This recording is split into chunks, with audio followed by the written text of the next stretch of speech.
Dating bagyong Ada, inaasang malulusaw na lamang ito sa loob ng 48 oras. At yung binabantayan nating C-92W, posibleng hindi na ito magtuloy lumapit sa loob ng Philippine Area of Responsibility dahil ito rin ay unti-unting magiging remnant low pagkalapit sa boundary ng Philippine Area of Responsibility.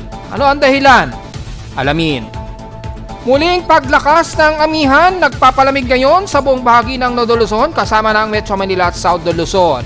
Mga bahagi ng bansa magiging kantamtaman at ilang maulap lamang na panahon ang iiral sa halos buong bansa. Mga isolated rain showers, maliitan lamang at panandalian.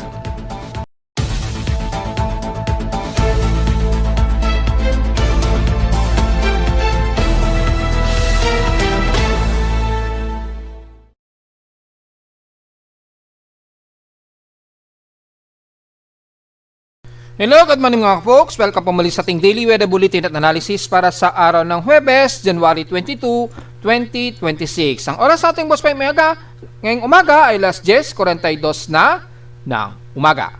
Huwag kang magiging katamtaman ng halos sa buong bansa ngayong mga folks at dahil sa lumakas muli ang ating amihan sa hilagang bahagi ng Luzon, asahan natin na mas mararamdaman pa rin natin ang tindi ng ginaw, dulot pa rin ng amihan. At dahil dyan makakaroon ng inaasahang shear line sa anumang oras at araw sa silangang bahagi na naman ng Northern Luzon after na humina po yung hatak ng trough mula dito kay dating bagyong Ada na ngayon ay unti-unti nagiging remnant low na lamang po. At dahil po dyan ay asahan muli ang pamumuo ng shear line natin anytime pag nawala na po yung remnant ni Ada.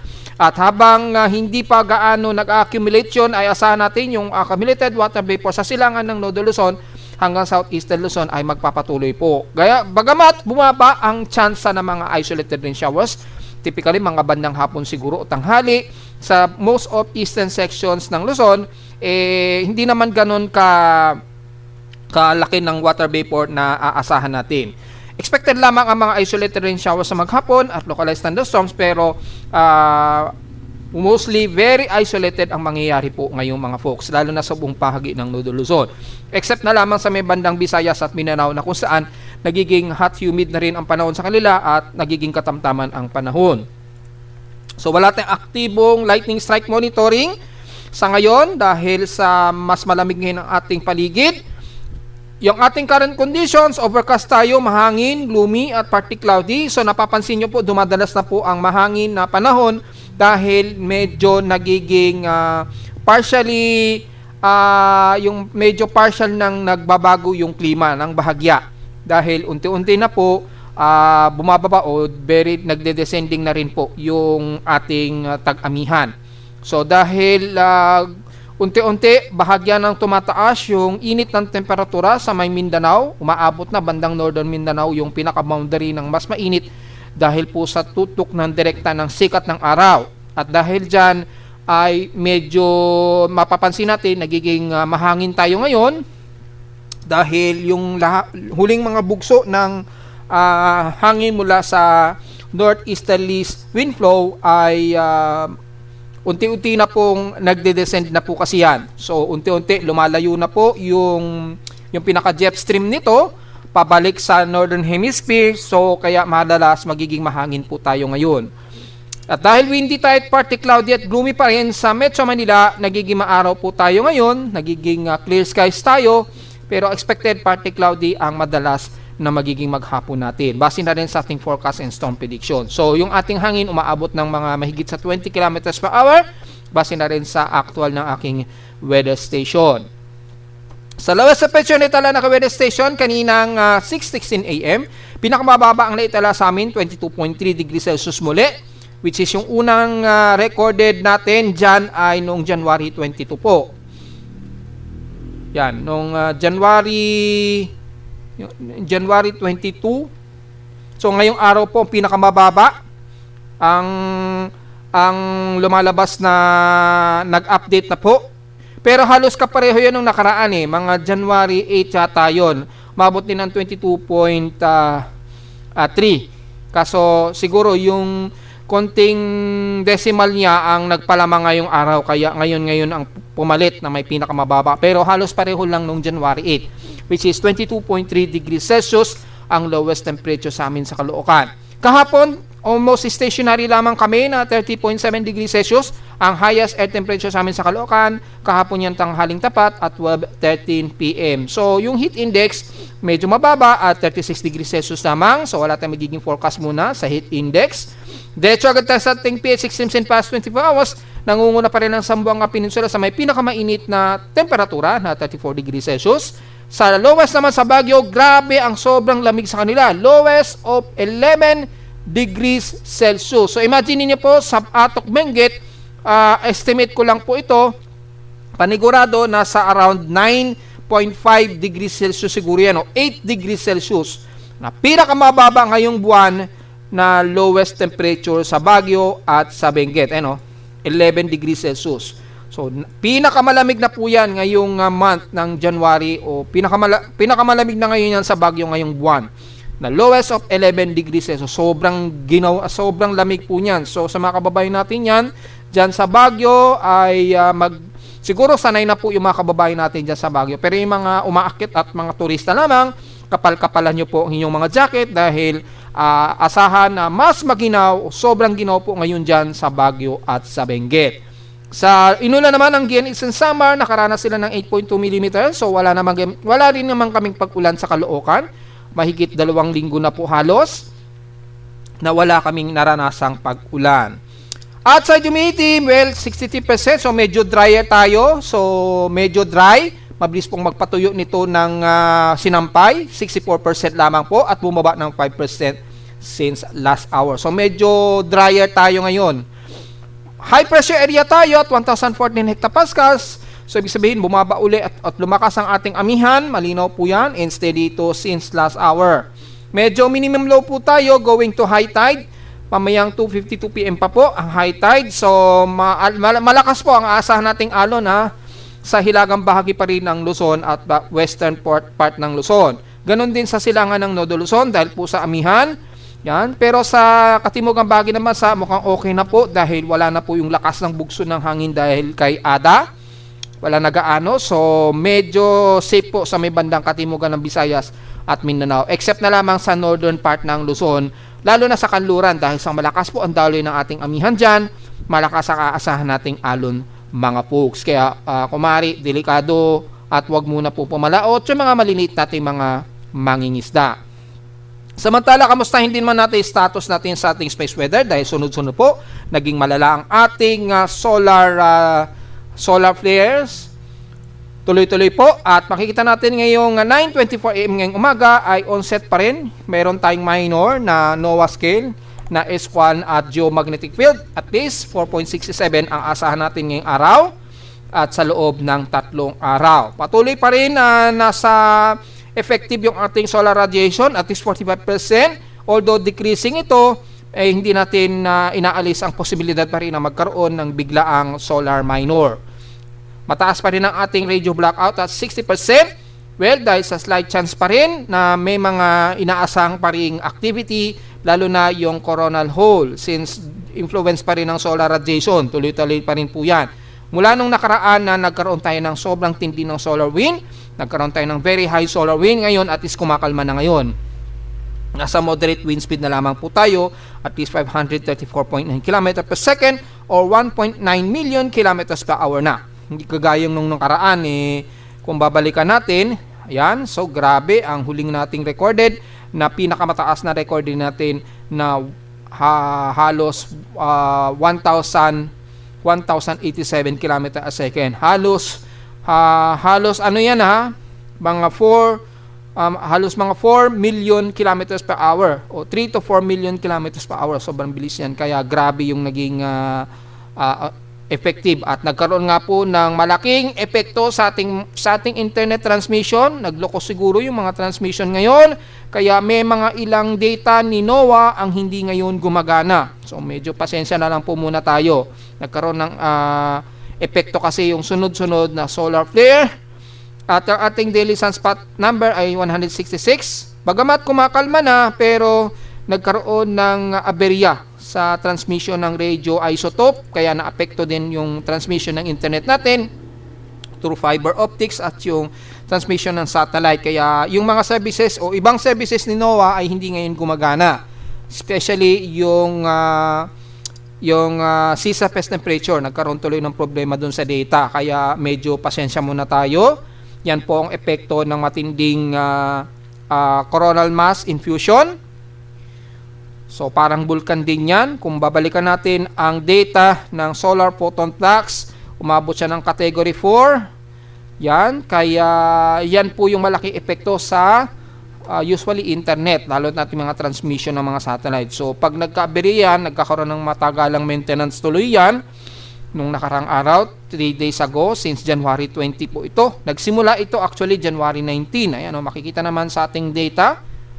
Pinakamalakas ngayon yan, ngayong taon na naitala natin. Hopefully, wala na pong sumunod dahil hindi po maganda ang naging resulta. Nagkaroon tuloy ng aberya sa internet connectivity. Wala tuloy tayong masyadong data dahil hindi lahat ng mga services ni NOAA ay gumagana. Patuloy ang geomagnetic activity. Sa ngayon, unsettled na po siya, pero sa loob ng 3 araw, nakaranas tayo ng strong to severe na geomagnetic activity.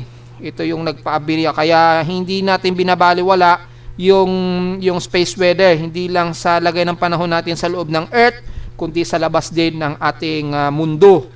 Dahil malaking epekto yan, lalo na sa pag-gather natin ng data. Nakaka-apekto yan sa ating internet connectivity. So wala naman na masyadong auroral activity, medyo kumalma naman siya. Hindi kagaya nung kahapon at nung isang araw. Mataas pa rin yung solar wind at at least mahigit sa 570 km a second ang velocity. Kaya medyo may kakaroon pa ng konting aberya, lalo na sa mga services transmission ng mga radio frequencies. So damay po ang ating internet connection. Samantala naman, meron pa rin tayo aktibo kay Mayon Volcano na tiling thermal anomaly moderate po itong si Mayon Volcano. So check natin yung status ni Mayon Volcano. Yan. So, patuloy pa rin ang effusion ng lava dome. Ayan, yung lava flow ni Mayon Volcano. Nasa 222 volcanic earthquakes daw ang nai-record ngayon since kahapon kay Mayon. Merong 317 rockfall events at 63 pyroclastic density current. So, masyadong obscured. Tanaw na tanaw po yung crater glow niyan ha. So, ganun pa rin. Nanatili pa rin intensified at magmatic unrest itong si Mayon Volcano. So, very obvious. Delikado pa rin lumapit yan within 6 km PDZ. Asahan ng mga rockfall events pa rin po at lava flow at pyroclastic density. Makikita naman din dito sa data ni PBOX ay ang malakas na daos-dos po ng rockfall events, tanaw na tanaw yan dito sa paligid po ng buhian or bandang malilipot. Yan, tanaw na tanaw po dyan. So, alam na po na mga kababayan natin dahil napaka-unrest ngayon ng magmatic flow ni Mayon Volcano. Sa atin namang yung thermal anomaly niya, at least moderate po ito na may 32 megawatts na variable radiated power. So, tanaw na tanaw pa rin sa satellite yung linaw ng magma diffusion. Yan o. Kitang-kita pa rin yung magma sa bunganga ni Mayon. Kaya napaka-active ngayon ng kanyang fire density. Ayan, tanaw na tanaw po yung fire density sa kanya. Nanatiling 100 pa rin ang kanyang yung fire monitoring sa kanya. Mataas.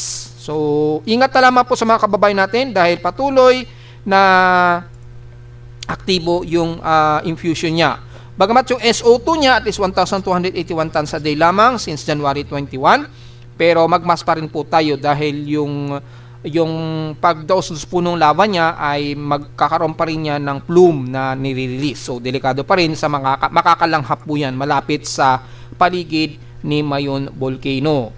Sa ating almanac, sumikat ang haring araw kaninang 6:25 AM at lulubog po ito mamayang 5:49 PM. At sa ating moonrise and moonset, meron na tayong 12% illuminated waxing crescent, tanaw na po yan. Kaka-moonrise pa lamang po niya, so nasa elevation of 29 degrees sa east section. So, kaka-moonrise pa lamang nito ngayong umaga, 8:48 AM at lulubog po ito mamayang gabi at 8:54 PM. At sa ating local weather outlook para ngayong Huwebes at Biyernes, well, medyo clear skies tayo ng bahagya, partly cloudy tayo, madalas sa maghapon. Yan. Nagmo-mostly cloudy rin. So, essentially, nagiging partially cloudy tayo hanggang bukas ng Biyernes. Pero mabugso ang hangin na maabot ng mahigit sa 28 kilometers per hour yan hanggang bukas. Highest and lowest pressure expected, maglalaro between 27 to 28 degrees Celsius. Although, chance na pag-ulan parehong mababa ha, 7 to 10% lamang. At ngayong araw ay isolated lamang. So, walang percentage, meaning maaring isolated lamang ang magiging pag-ulan. Highest and lowest temperature expected 27 to 28 degrees Celsius and lowest temperature expected 21 to 22 degrees Celsius. So, diretso muna tayo sa ating ginagamit na satellite imagery. Makikita po ang paglakas muli ng ating amihan. Ayan, no? So, patuloy pa rin ang magkinaw at may yellow dito sa may bandang China, Japan at Korea area. Sobrang ginaw pa rin. So, yung excess ng kanyang lamig na nanggagaling sa hilaga ay bumabalandra ngayon sa atin sa bansa. Ayan, kitang-kita naman po yung kulay purple na yan hanggang bluish color. Yan po yung dry air na may kasamang lamig dahil po sa amihan. Nagpapalamig ngayon sa buong Northern Luzon, umaabot ngayon sa ilang bahagi ng Bicol Region. So sa mga parte ng Bicol Region, medyo nakakaramdam din tayo ng lamig dala po ni amihan. Walang masyadong concentration pa ng shale line, masyadong mababa pa dahil nandito sa may bandang southeastern Visayas ngayon. Pero manipis pa po ito, hindi pa masyadong high accumulated dahil wala tayong easterlies. Dahil meron pang presensya ng low pressure area sa labas at sa loob ng Philippine Area of Responsibility pa. Dito, remnant low na lamang itong si Ada. Yan, at sasalubungan ito ng isang low pressure area. So, walang gaanong init, dala ng easterlies ngayon. Sa ngayon kaya malakas ngayon ang ginaw na mararamdaman natin sa Luzon hanggang Southern Luzon area. Yan, kitang-kita naman po sa satellite imaging, kulay blue na yan. Ngayon yung range na inaabutan ng ating amihan ngayon. Kaya maging sa Tagaytay hanggang Bicol Region, ramdam ngayon ang ginaw ng simoy ng hangin. So dahil po dyan ay yung magiging pag-ulan natin sa halos buong bansa, very minimal lamang o isolated, very isolated lamang. Makikita natin dito sa satellite imagery. Halos wala tayong nakikitaan na makapal na water vapor. Although maulap ang ilang bahagi ng northeastern Luzon hanggang southern Luzon, pero yung mga pag-ulan na aasahan natin, napakaliit lamang at very isolated po. Mula sa buong northern Luzon, especially may bandang kanluran po hanggang Santa Luzon, mas maaraw kayo ngayon dyan, moderate at nagfe-fairly weather tayo, kasabay po ang maginaw na dala ng amihan. So, self-explanatory na po yan, kitang-kita naman po natin, maging sa buong Central Luzon, kasama ang Metro Manila at ilang bahagi ng Calabarzon area. Pagdating lamang sa may bandang Aurora Region o Quezon Province at Bicol Region, dito nagiging part dito. Sa mostly cloudy tayo, bahagya nga lang manipis yung kaulapan nito. So, kasama na ang buong Mimaropa na magiging partly cloudy to mostly cloudy, pero yung chance ng ulan very minimal at very isolated na pag-ulan lamang. Sa isang Visayas naman, magiging maulap din tayo, pero most generally, moderate din ang panahon at very minimal lang ang chance din ng pag-ulan.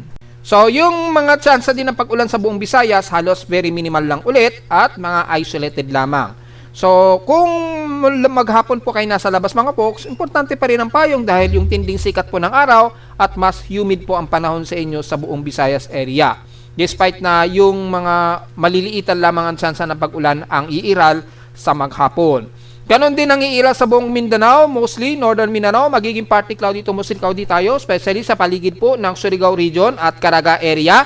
Pero nalalabi po ng Davao Region at least moderate to fairly weather tayo. Kaya mataas po magiging air temperature natin dyan. So wala tayong masyadong magiging concern sa mga pag-ulan. Typically, madalas isolated lamang na mga mahihinang pag-ulan na saglit-saglit lang ang buhos. Ganon din sa buong Zamboanga Peninsula. So wala tayong masyadong concern sa magiging pag-ulan natin sa iba't ibang bahagi ng bansa. Dahil halos kalmado po ang ating water vapor. At kitang-kita naman natin, wala tayong masyadong makapal na water vapor ngayon sa buong bansa masyado. Yan sa katimugan ng Visayas at Mindanao, halos manipis lamang, mga around 10 to 11 to 13 mm lamang ang water vapor na na-accumulate dito sa MS water vapor. So, hindi ganun kabigat yung magiging buhos ng ulan kung sakali sa hapon ay ulanin po kayo. So, walang gaanong problema. Sa magiging sikat lamang ng araw at init ng sikat ng araw kayo, magdala ng payong para iwas na rin dahil uso ngayon yung tag-ubo. Mahirap bigla tayong ulanin kahit mawisik lamang ng ulan, magdudulot po yan ng sipon o yung sakit na lalamunan. Uso ngayon yan, ngayong taglamig pa.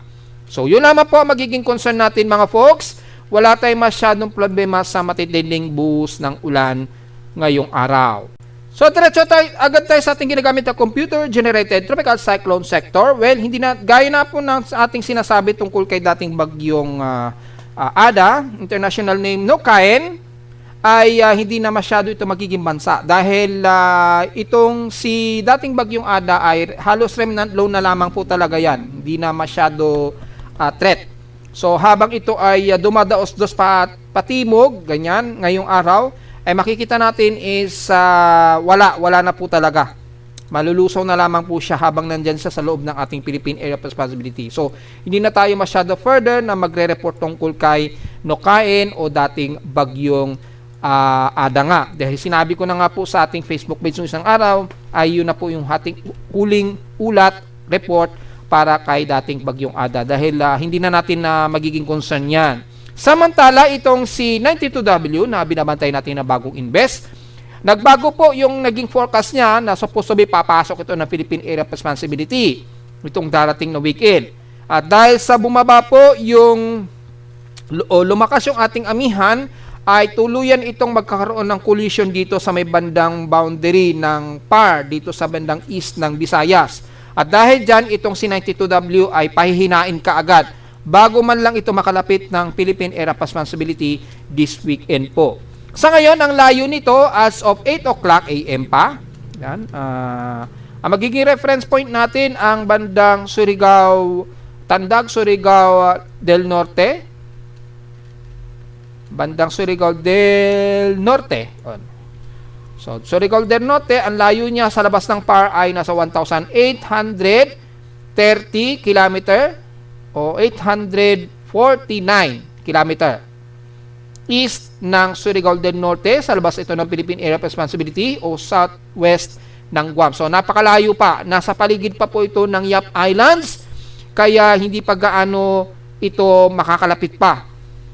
O masyado pa po itong malayo. At base na rin sa satellite imagery na titingnan natin, halos pinapahina na ito ng range nitong malawak nito na shear line boundary dito. Yan o, nagkaroon ng shear line boundary dito at makikita natin nagkakaroon ng resistance habang lumalapit itong si 92W. So, makikita natin ay tila magre-remnant low na lang din ito bago ito makalapit ng Philippine Area of Responsibility this weekend.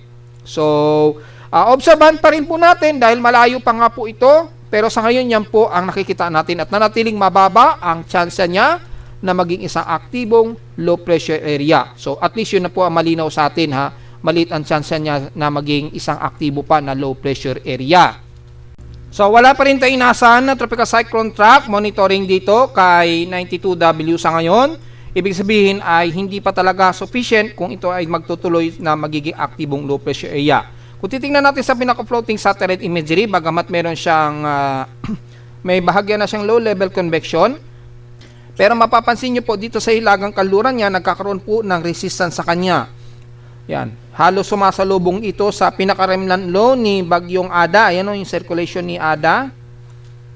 Yan, di dating bagyong Ada. Meron pa siyang bahagyang circulation, pero mapapansin nyo po, nagkakaroon ng resistance habang nagsasalubong silang dalawa rito sa may boundary na to. So, malakas po yung resistance dito kay 92W, kaya mukhang mapipigilan po ang paglakas nitong si 92W. Although, patuloy pa rin yung kanyang low-level convection, bahagya, nagkakaroon ng low-level convection, kaya oobserbahan pa natin dahil nasa dagat pa po kasi yan. So, maaring bigla itong mag-rapid or baka magkaroon siya ng kumpletong upward low. Baka magtuloy-tuloy pa rin siya. Kaya hindi pa rin natin aalisin ang pagbabantay sa kanya. Yan. So, yun lamang po muna ang analysis natin ngayon. At ito ngayon yung lagay niya na natiling mababa po. At kung titingnan naman natin sa ating mga official na tropical cyclone advisories, gaya ng Japan Meteorological Agency, mapapansin natin mababa rin kay Joint Typhoon Weather Center na ito ay maging isang ganap na bagyo pa. Ganon din dito kay Japan Meteorological Agency, mapapansin natin low pressure area pa rin siya. So kung double check natin gamit ang 24 and 48 hour period forecast niya, manatili itong low pressure area kay Japan Meteorological Agency. at ganon din sa within 48-hour period na mapapansin natin na natili itong low pressure area. So mapapansin natin o malinaw naman dito na napakaliit ang tsansa niya na maging isang active na low pressure area. So wala pa tayo masyadong magiging concern para kay 92W kung ito ay magiging isang malakas na low pressure o aktibong low pressure area sa ngayon. So yun lamang po. Kung titingnan naman natin ang global forecast assessment monitoring natin, para sa mga long range forecast just in case na may magbago kay 92W. Mula sa mga computer models mapapansin natin ay paglapit dito sa may bandang hilagang kanluran, magiging remnant low na lamang daw itong si 92W. Ayan, no? Kasi mapipigilan siya at magkakaroon kasi ng resistance ng high pressure ridge dito sa itaas niya. Ayan, no? Ganon din kay SMWF. Ayan, o, nagkaroon siya ng tropical wave siya, nag-low pressure area, then babangga siya dito sa pinaka-boundary ng she line. Ayun, ipopost natin. Ayan, o. Dahil lumakas masyado yung ridge of high pressure area dito sa may bandang itaas niya. So, nagkaroon ng paghina nitong si 92W hanggang sa naging remnant low na lamang din po. Yan. So, mukhang hindi magsasucess na makakalapit ng bansa itong si 92W. So, wala po tayong nakikitaan na magiging banta pa ito sa ngayon sa bansa. Ganon din kay Icon at GAM. Yan, paglapit nito, medyo magiging remnant low na lamang din po mga folks. Yun. So, yun po ang nakikita natin dito. Naging unlikely na ito ay magiging banta sa bansa. Mula sa Global Spectral Model, makikitaan din natin itong si 92W. Paglapit dito, magba-boundary and then bigla itong magre-remnant low na lamang. Yan. So, ganun po ang mangyayari. Hindi siya nagtuloy. Hindi kagaya ng mga nakarang araw natin, di ba? Makakapasok pa daw ito ng PAR. Ngayon, nagbago po yung forecast sa kanya, which is unlikely na ito makakapasok ng Philippine Area of Responsibility. Magiging remnant low na lamang po siya bago ito pumasok ng tuluyan sa Philippine Area of Responsibility this weekend. Yan. So, ganun po ang mangyayari sa kanya. So, tuloy-tuloy po, mukhang magiging safe naman tayo kay 92W base na rin dito sa mga forecast. At yung mean sea level pressure niya, mapapansin natin, malakas po yung ridge of high pressure area sa itaas. Ayun, no? Nagkaroon po ng resistance sa kanya and then paglapit niya rito, bigla itong nag-remnant low na lamang. Yun, no? Ang lakas ng resistance sa kanya. Napigilan siya nung ridge of high pressure area sa itaas. Mataas po yung high pressure area natin sa buong Northern Luzon at Southern Luzon. Ayan, no? So, napigilan siya and then nag-remnant low na lamang po. So, yun po ang magiging siste na hindi ito magtutuloy-tuloy. At hanggang sa magiging remnant low na lamang at magiging surface trap. So, makikita din natin dito is this weekend, mukhang hindi na ito magtutuloy-tuloy na lumakas pa. Ganon din ang nakikita natin sa kanyang wind speed and direction. Malinaw naman po mga folks na hindi ito nagtuloy din itong si 92W. So, very unlikely talaga na magtutuloy-tuloy pa po ito. At sa ating magiging forecast, pagpasok ng katapusan ng January to February, ay most likely magiging above average rainfall daw ang most of Eastern Visayas, at bandang Northern Mindanao o Northeastern Mindanao, base rito, starting January 28 to February 3. So, mukhang magiging maulan po tayo dyan. Yan. Pero, unlikely sa bandang Luzon, tayo ay magiging above average ang magiging pag-ulan po natin. So, medyo good news po yan sa atin sa Luzon. Sa bandang Eastern Visayas po, medyo magkakaroon daw tayo ng forecast dyan na magkakaroon tayo ng above average na pag-ulan. Pero pagpasok po ng February, starting February 4 daw, ay magiging mataas ang accumulated water vapor sa bandang dagat Pasipiko natin. So, most likely magiging maulan ang most eastern sections ng Visayas, maring umabot na sa bandang Bicol region po. The rest, mukhang wala tayong inaasahan na mataas na average rainfall sa Luzon, lalo na sa Metro Manila at ilang bahagi ng Calbarzon area at rest ng extreme Northern Luzon sa darating na unang linggo ng February. According dito sa Global Tropics Hazard Outlook ng NOAA. So, mukhang wala tayong magiging concern kay 92W hanggang nitong magkakatapusan. Pero tututukan natin itong maigi dahil again, nasa karagatan pa kasi po ng Yap Islands itong si 92W. So, maaring bigla itong magbago at bigla itong o baka bigla itong magkaroon ng rapid intensification anytime. So, hindi natin pwedeng baliwalain mga folks.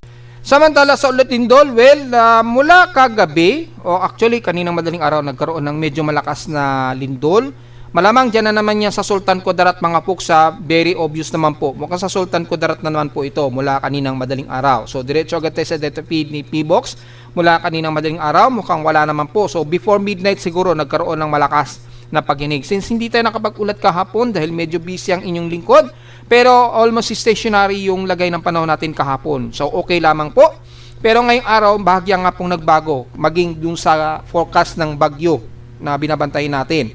At dahil nga po ngayon tayo nakapag-ulat, makikita natin nagkaroon ng sunod-sunod na malakas na aftershocks itong dito sa may bandang Sultan Kudarat. Ayan sobrang dami na po ng clustered earthquake sa paligid niya.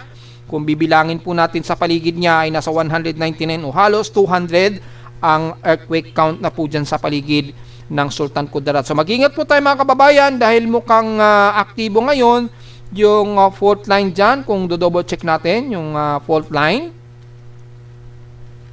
Yan. So mukhang aktibo ngayon yung fault line dito sa karagatan ng Sultan Kudarat. Ayan.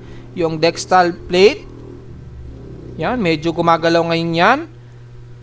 At posible dito sa may bandang Sinswat ay nagkakaroon na rin ng resistance dito sa may bandang Mindanao UP fault. Yan So reverse slip type pa naman yan. So posible po nagkaroon ng tension sa dalawang ito kaya nagkaroon ng malakas na rupture dito sa karagatan ng Sultan Kudarat.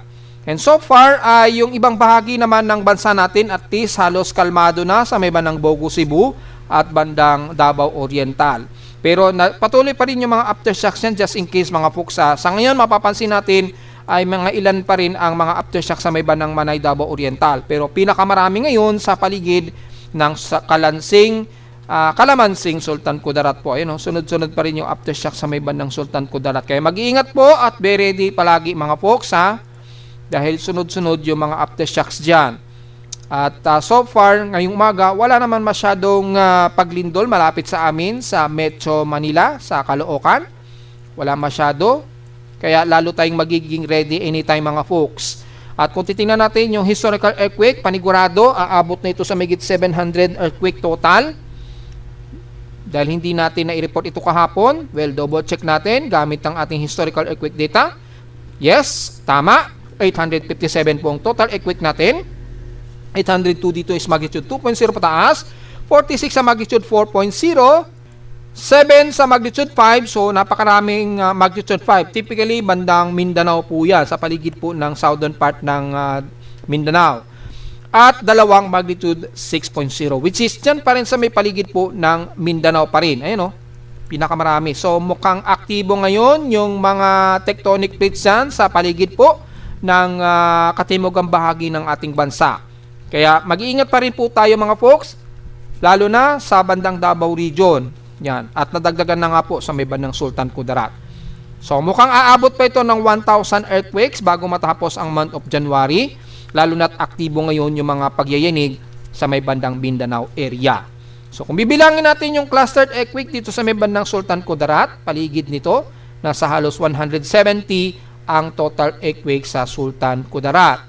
Sa may bandang Manay naman, around 121 plus 41 na clustered earthquakes. Sa may bandang Bogo, Cebu naman, at least 57 earthquakes. Hindi na ganun katindi yung mga aftershocks sa may bandang Bogo, Cebu. Pero expected pa rin yung mga aftershocks dyan, mga folks. So, yan po ang ating assessment ngayon sa total earthquake natin for the month of January ngayong 2026. Yan. So, marami na kagad ang nagdagdagan. Kung kasama ang magnitude 1.0, nasa mahigit 1,000 na tayo, 1,135 ang total earthquake natin kung kasama ang magnitude 1.0 na lindol. Pero kung alisin natin, halos ganun din, nasa 800 plus ang total earthquake natin o 857 na total earthquakes.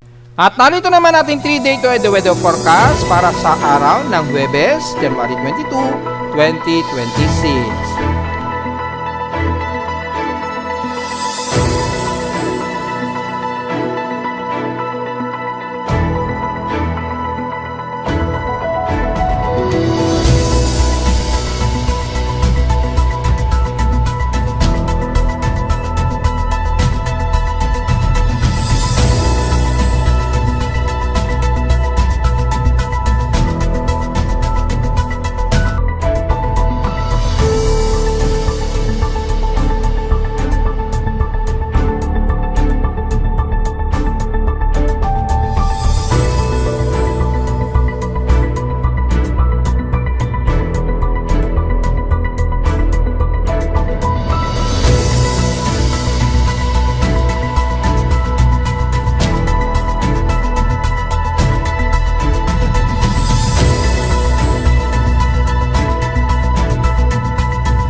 At hanggang dito naman po ating daily weather bulletin at analysis para sa araw ng Huwebes, January 22, 2026. Huwag pong kalilimutan na mag-like, share, subscribe po sa ating YouTube channel. Visit lamang anytime sa ating website na www.pimoweather.com para sa babang detalye gusto malaman na hindi natin isama ngayong magtatanghali na sa ating report.